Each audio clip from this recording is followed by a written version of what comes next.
कर्पूरगौरं करुणावतारं संसारसारं भुजगेन्द्रहारं सदा वसन्तं हृदयारविन्दे भवं भवानी सहितं नमामि। बोलिए शंकर भगवान की जय। बोलिए शिव महापुराण की जय।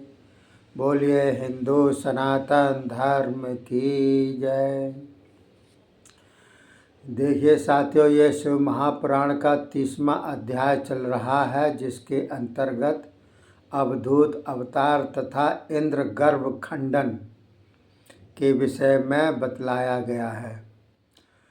तो नंदीश्वर बोले, सनत कुमार जी, इंद्र का अवमान नाश करने वाले भगवान शंकर के अवधूतेश्वर अवतार की कथा अब ध्यान पूर्वक सुनिए। पूर्व समय में देवराज इंद्र अपने गुरु बृहस्पति जी को साथ लेकर भगवान शंकर के दर्शन के हेतु कैलाश पर्वत पर पहुँचे। तब बृहस्पति तथा इंद्र की भक्ति परीक्षा करने के हेतु मार्ग में ही अवधूत रूप धार कर उनका रास्ता रोक दिया। अनेकों लीलाएं करने वाले कराल अग्नि के समान जाज्वल्यमान तेज से इंद्र को अपनी ओर आकर्षित किया। उनका अवधूत रूप देखते ही बनता था। सुंदर आकार था, लंबे लंबे वस्त्र धारण किए हुए थे। इंद्र ने इस प्रकार विचित्र पुरुष को अवधूत रूप में मार्ग रोके खड़ा देखा। इंद्र ने कहा, हे अवधूत वेश वाले, तुम कौन हो, कहाँ से आ रहे हो और क्या नाम है? सच सच कहना, और यह भी कहो कि भगवान शंकर अपने स्थान पर मौजूद हैं कि कहीं चले गए हैं। हम उनके दर्शन करने आए हैं। इस प्रकार इंद्र के पूछने पर अवधूत वेशधारी ने कुछ भी उत्तर नहीं दिया, मौन रहे। फिर दोबारा इंद्र ने पूछा, फिर भी गर्भ प्रहारी अवधूत मौन रहे। फिर तीसरी बार त्रिलोकपति इंद्र के हठपूर्वक पूछने पर भी उत्तर ना मिला। इस प्रकार शंकर जी का उत्तर ना देना केवल इंद्र के अभिमान को नाश करने का कारण था।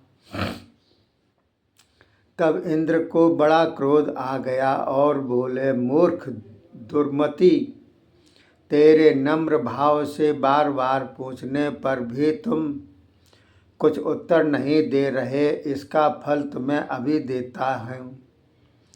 जानते हो मैं कौन हूँ? मैं इंद्र हूँ। देख मेरा वज्र, इसी के द्वारा तुम्हें खंड खंड कर देता हूँ।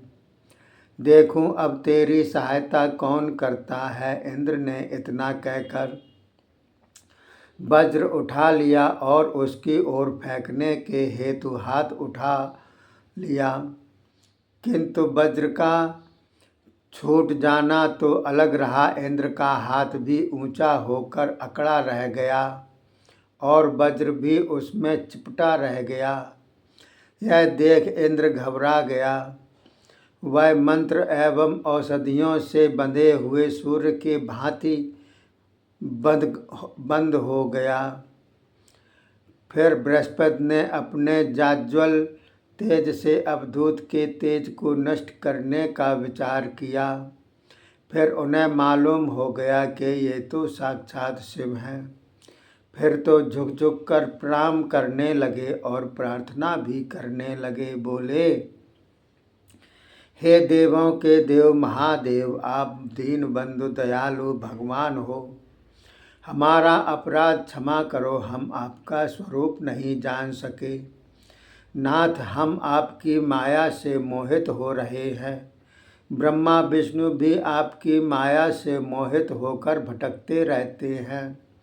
आपके स्वरूप को तो केवल आपके कृपा पात्र भक्त ही जान सकते हैं। नंदीश्वर बोले, इस प्रकार बृहस्पति जी भगवान शंकर जी की स्तुति एवं प्रार्थनाएं करके इंद्र को शंकर जी के चरणारविंदों से लिटा दिया। फिर प्रार्थना करते हुए बोले, दीन जनबंधो, भक्तों के रक्षक, यह इंद्र आपका ही दास है, आपके चरणों में गिरा हुआ है, इसके अपराध क्षमा करें एवं हृदय में ज्ञान प्रकट करें। तब इस प्रकार स्तुति प्रार्थना सुनकर सदाशिव बोले, हे बृहस्पति जी गुरुदेव, मुझे तुमने प्रसन्न कर दिया। तुम्हारी ही प्रार्थना द्वारा इंद्र को जीवन प्राप्त है, इसलिए अब मेरा नाम भी संसार में जीव शक से व्याख्यात हो जाएगा। मैं अब अपनी क्रोधाग्नि हटा रहा हूँ, जिससे इंद्र को कष्ट न पहुँचे। इतना कहकर शंकर जी ने प्रकट की हुई अपनी क्रोधाग्नि क्षीर समुद्र में फेंक दी, जिससे कि वही अग्नि बालक रूप में बदल गई और वही बालक समुद्र पुत्र जलंधर नाम से दानवराज प्रसिद्ध हुआ। उसे स्वयं सदाशिव ने देवताओं की प्रार्थना से मारा एवं इंद्र का दुख निवारण किया। नंदीश्वर जी बोले, सनत कुमार जी, इस प्रकार अवधूत वेशधारी शंकर जी ने इंद्र का गर्भ निवारण किया और उन्हें फिर दिव्य दर्शन देकर अंतर्ध्यान हो गए। देवताओं का भय दूर किया। इंद्र के साथ बृहस्पति जी अपने लोक में लौट आए। मुनीश्वर जी, यह मैंने अवधूतेश्वर शंकर जी की अद्भुत कथा सुनाई है। इसके सुनने से सर्व प्रकार के मनोरथ पूर्ण होते हैं। सुनने वाले को शिव भक्ति प्राप्त होती है। बोलिए शंकर भगवान की जय। अब ये 21वां अध्याय है, जिसमें भिक्षुक अवतार की कथा है। नंदीश्वर जी बोले, सनत कुमार जी, अब मैं शिव जी के ऐसे अवतार की कथा सुनाता हूँ, जिसने अपने भक्त पर कृपा करके एक स्त्री का भ्रम निवारण किया था। सुनिए। विदर्भ देश में एक राजा हुआ है। वह बड़ा धर्मात्मा सत्यव्रती शिव भक्तों का सहायक था, जिसका नाम सत्यरथ था। उसे इस प्रकार शिव अर्चन करते हुए बहुत सा समय व्यतीत हुआ। एक बार साल्व देश के राजा ने बड़ी भारी सेना लेकर उस पर चढ़ाई कर दी। विदर्भ नगर को चारों ओर से घेर लिया। युद्ध छिड़ गया। इस प्रकार बहुत समय तक युद्ध होता रहा। उसी युद्ध में सत्यरथ राजा की जांघ टूट गई और वह अपने शत्रु द्वारा मारा गया। फिर तो उसकी बची खुची सेना व्याकुल होकर इधर उधर भाग गई। सत्यरथ का मंत्री भी साल्व देश के अधिपति की कैद में फंस गया, फिर उसी का नौकर बन गया। सत्यरथ की रानी उस समय सगर्भा थी। वह अपने धर्म की रक्षा के निमित्त शत्रुओं से लुक छिपकर अपने देश से बाहर चली गई। विधवा तो वह हो ही चुकी थी। तब शोकातुर होकर शिव चरणों में उसने ध्यान लगा दिया और पूर्व दिशा की ओर चल पड़ी। रात भर में उसने बहुत सा मार्ग तय कर लिया। जब प्रातः काल हुआ तब वह शिव कृपा से एक परम पवित्र तालाब के किनारे पहुंच गई। उसके समीप के घने जंगलों वृक्षों की छाया में ही तालाब का निर्मल जल पान करके रात भर की थकान दूर की। वह गर्भवती तो थी ही, फिर इस प्रकार उसको चलना भी पड़ गया था और उसकी गर्भावस्था भी पूर्ण हो गई थी और वह इन्हीं कारणों से अत्यंत दुखी हो रही थी। तब उन्हीं घने वृक्षों में ही एक वृक्ष के नीचे उसने महा शुभ समय में एक बहुत ही सुंदर पुत्र उत्पन्न किया। उसके पास वस्त्र तो कोई था ही नहीं। तब उसने अपने धोती का एक आंचल फाड़ा, उसे पृथ्वी पर बिछा कर उस पर बालक को सुलाया। आप फिर पास के तालाब पर जल पीने को चली गई। होनहार बड़ी बलवान है। वहाँ एक मगर आया, उसे पकड़कर जल में घसीट कर ले गया और उसे निगल गया। वृक्षों में सोया हुआ बालक अनाथ हो गया।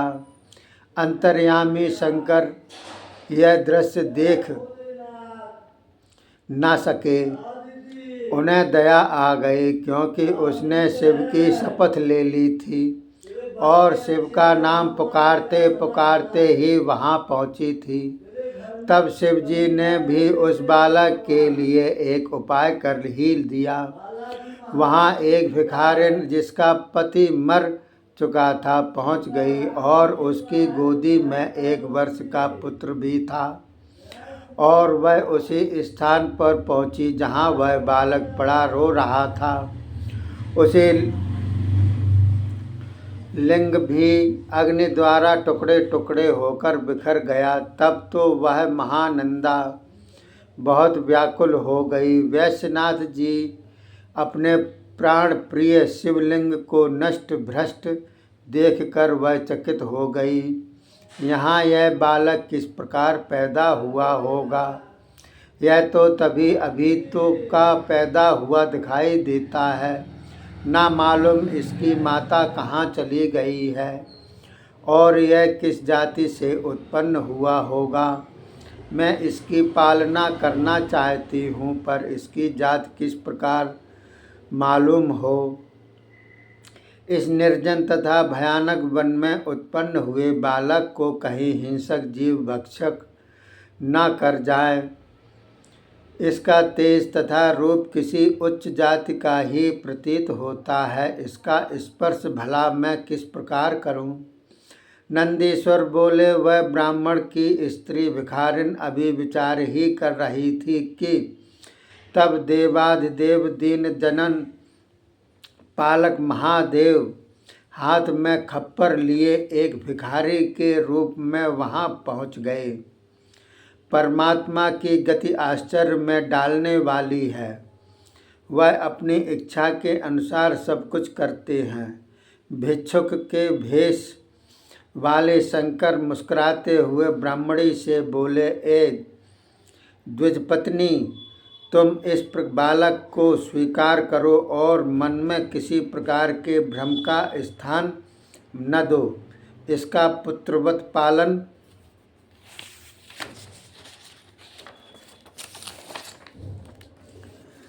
पालन पोषण करो। यह बालक तेरे लिए कल्याणकारी होगा। मैंने अपनी शक्ति से यह जान लिया है कि यह बालक उच्च कुल का और श्रेष्ठ है। नंदीश्वर जी बोले। तब भिक्षुक शिव की बात सुनकर ब्राह्मणी बोली, मैं आपके कहे अनुसार इस बालक को पालूंगी और मैं इसको सब कार्यों में योग्य कर दूंगी। यह मैं बिल्कुल सत्य कह रही हूँ। परंतु आप मुझे यह बताइए कि यह बालक यहाँ कैसे आया है और किसका है, तथा ये स्वामिन, इसमें मेरा स्नेह कैसे दृढ़ हुआ और आप जैसे शिव स्वरूप साधु का आगमन क्यों कर हुआ। यह सब जानकर मैं अपने मन में शांति भ्रांति को दूर करना चाहती हूँ। आप ही के दर्शनों से मेरे मन में शिव की भक्ति प्रफुल्लित हुई है। यहाँ आने के लिए स्वयं शिव जी ने ही मुझे उकसाया। यह भी मैं पूर्ण रूपेण नहीं समझ पाई हूँ। ब्राह्मणी की बात को सुनकर साधु बोले, हे निष्पाप, यदि तेरी ऐसी ही इच्छा है तो मैं तुझे इस बालक की आत्मकथा सुनाकर संदेह रहित करूँगा। यह बालक शंकर भक्त राजा सत्यरथ का बेटा है और अपने कर्मों के अनुसार इसने इस वन में जन्म लिया है। इसकी माता शत्रु के द्वारा पति की मृत्यु के समाचार को पाकर साल्व राजा से डरकर अपने महलों से निकलकर रात के समय इस वन में आ गई। यहीं इस बालक का जन्म हुआ और इसके जन्म के बाद ही उसको एक ग्राह ने खा लिया। यह बालक अपने माँ बाप का मुँह भी न देख सका। इसके कुछ कर्म ही ऐसे थे। नंदीश्वर बोले, उस साधु वेशधारी शंकर के वचनों को सुनकर ब्राह्मणी बहुत विस्मित हुई और दुखी हो उनसे कहने लगी, हे साधुवर, इसका पिता तो आपने कहा है शिवजी का भक्त था, तो उसे इस प्रकार क्यों कष्ट सहना पड़ा? साल्व राजा से उसकी मृत्यु क्यों हुई और इसकी माँ को ग्राह ने क्यों कर खाया? यह बालक अपने पूरे जन्म के लिए अनाथ क्यों बन गया? और आपने कहा है कि यह तुझे कल्याणकारी होगा, सो यह मुझे कब आनंद एवं सुख प्रदान करेगा? यह सुनकर शंकर जी हंसते हुए बोले, हे कल्याणी, मैं तुझे इसके पिता की मृत्यु इस प्रकार क्यों कर हुई इसका कारण बताता हूँ। सत्यरथ अपने पहले जन्म में विदर्भाधिपति पांडु था। पांडु राजा की शिव में बहुत श्रद्धा थी और प्रजा को अपनी संतान मान पालन किया करता था। एक बार उसने प्रदोष काल में आई शिव त्रयोदशी का निराहार व्रत रखा। शाम के समय वह शिवजी की पूजा करने शिवालय में गया। उसी समय उसने बाहर कुछ शोर सुना। राजा शिवजी की पूजा को त्याग कर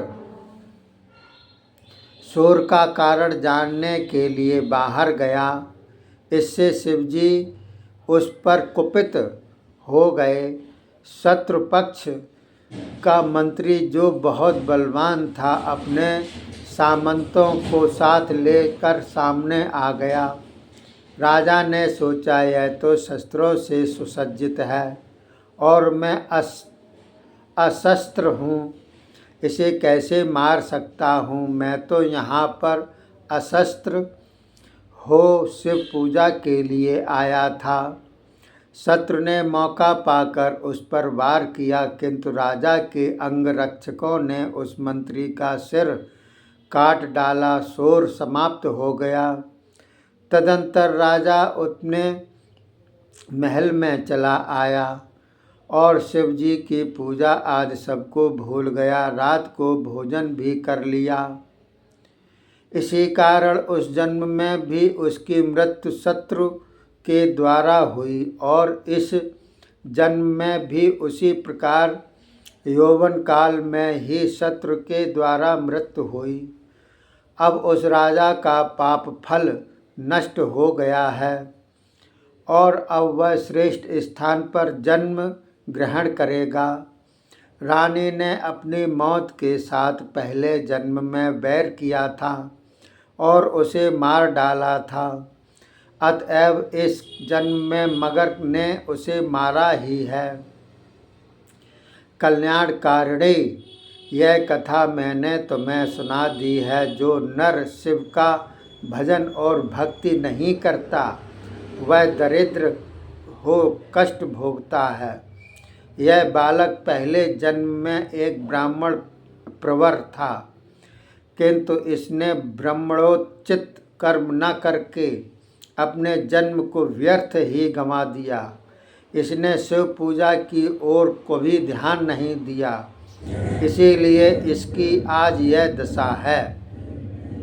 हे ब्राह्मणी, इसी के कारण तुम भी दरिद्र बनी हुई हो। अतः अब से ही तुम दोष को समाप्त करने के लिए शिव की पूजा भक्ति आरंभ कर दो। इस प्रकार बालकों के सहित तू आनंद को भोगेगी। इनका संस्कार आदि कराकर इनको वेद पढ़वाना, तू भी शिवलोक को प्राप्त होगी। नंदीश्वर जी बोले। इस प्रकार भगवान शंकर ने ब्राह्मणी को उपदेश दे अपने रूप का दर्शन कराया। उन्होंने मस्तक पर त्रिपुंड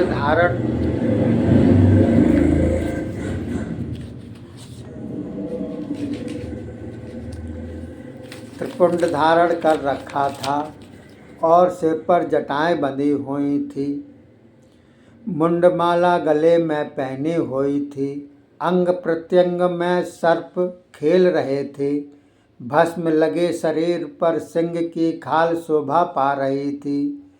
पापों को नाश करने वाली गंगा जी सिर प्रदेश में विराजमान थी।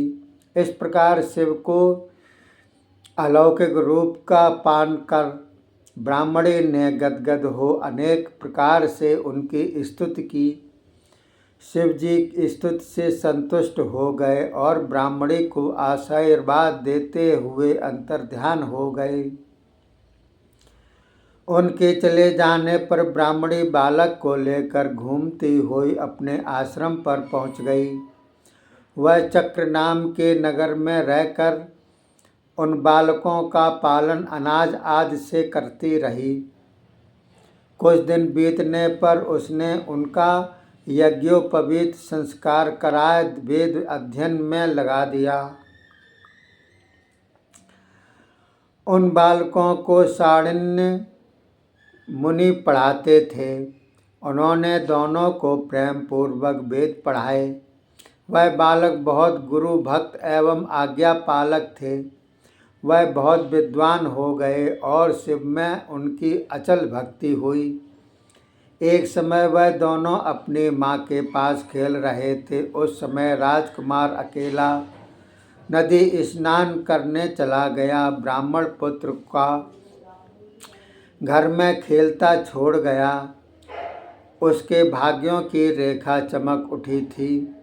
उसमें राज सुख लिखा था। जब वह नदी तट पर पहुंचा तो उसे एक स्वर्ण से भरा हुआ कलश दिखाई दिया। उसे देखकर स्नान आदि करके ब्राह्मण कुमार घर आ गया और माता को उस कलश का समाचार सुनाया। माता ने वह कलश घर में मंगवा लिया, जिससे उनका दरिद्र नष्ट हुआ। फिर तो उनके दोनों भाइयों ने भगवान शिव की सोने की मूर्ति बनवाई। उसकी वर्ष भर विधि पूर्वक मंत्रों के साथ पूजा करते रहे। अग्निहोत्र रुद्र पाठ करना भी उनका नित्य होने लगा। जब वर्ष का अंत होने लगा तब एक दिन राजकुमार ब्राह्मण कुमार को साथ लिए सदाशिव की कृपा द्वारा निर्जन वन में पहुँचा। वहाँ एक गंधर्व कन्या पहले से ही आई हुई थी। उसने ज्यों ही राजकुमार को देखा वह उस पर मोहित हो गई। इसी प्रकार उनका परस्पर गंधर्व विवाह भी हो गया। वह गंधर्व कन्या राजकुमार को साथ लेकर अपने महल में आ गई और वह ब्राह्मण कुमार भी भाई होने के कारण साथ आया। उन दोनों को राज सुख प्राप्त हुआ। इधर पुत्रों के चले जाने से वह ब्राह्मणी अत्यंत व्याकुल थी, किंतु कुछ दिनों के बाद पत्नी के साथ राजकुमार ब्राह्मण कुमार को भी साथ लिए माता को मिलने आया और सभी वृतांत सुना दिया। माता प्रसन्न होकर बोली, हे पुत्र, तुम तो राजकुमार हो। तुम्हारे पिताजी का सत्यरथ नाम था और वे विदर्भ देश के राजा थे। राज आज उसी देश का अधिपति साल्व देश का रह रहा है। अब तुम जाकर उस पर विजय पाओ। अपना देश उससे फिर प्राप्त कर अपनी पत्नी के साथ वहाँ का राज सुख भोगो। मेरी आज्ञा पालन करना तुम्हारा परम कर्तव्य है, क्योंकि मैं तुम्हारी माता हूँ।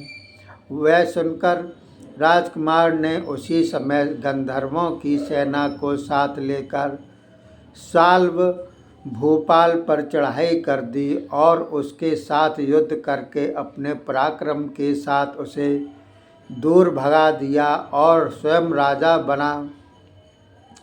तब पुत्र के साथ उस ब्राह्मणी माता को भी पास बुला लिया। अपनी पत्नी के साथ निष्कंटक राज करने लगा। इस राजकुमार का नाम चंद्रगुप्त तथा गंधर्व कन्या का नाम सुमित्रा था। दोनों ही सदाशिव की अपार कृपा से आनंदित हो गए। यह भिक्षुक अवतार रूपधारी शिव अवतार की कथा, जो कि धर्म अर्थ काम मोक्ष देने वाली, सुना दी है।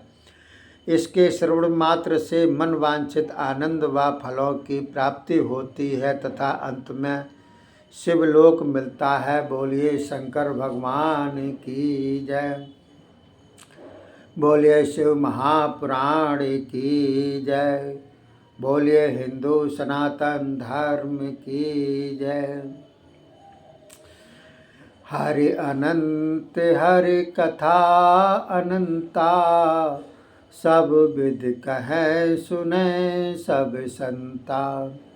तो साथियों, हरि अनंत हर कथा अनंता अर्थात हरि अनंत हैं, भगवान अनंत हैं। लोग बाग कहते हैं कि ईश्वर एक है, भगवान एक है। ऐसा नहीं है। इस वाक्य में जो जिसने भी लिखा हुआ है उनका कहना है कि हरि यानी कि भगवान अनंत है, उनकी कथाएं भी अनंत हैं। और जो मुनिजन होते हैं वह अपने मति के अनुसार कहते भी हैं और सुनते और सुनाते भी हैं नाना विधि के द्वारा। तो हरि अनंत हरि कथा अनंता, सब विद कहें सुने सब संता। देखिए, इसके साथ ही ये पुराण का अध्याय समाप्त होता है। अगला 32वां अध्याय चलेगा, जिसके अंतर्गत उपमन्यु चरित्र एवं सदाशिव का सर्वेश्वर अवतार बतलाया जाएगा। तब तक के लिए धन्यवाद। जय हिंद, जय भारत।